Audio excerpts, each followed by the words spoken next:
So ayan guys, kakatapos lang ng rehearsal namin ng idol ko, Roger Cruz. Si Susu idol ko, diba? tinaman yung bicep ko. Tinaman yung bicep, grabe. Grabe, anong pakiramdam?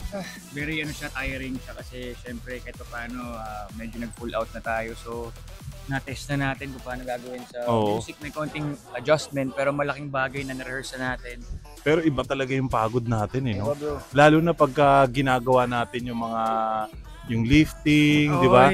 At saka siya, kumbaga lumawak na yung space natin, yung stage mas marami na yung takbo-takbo talaga natin.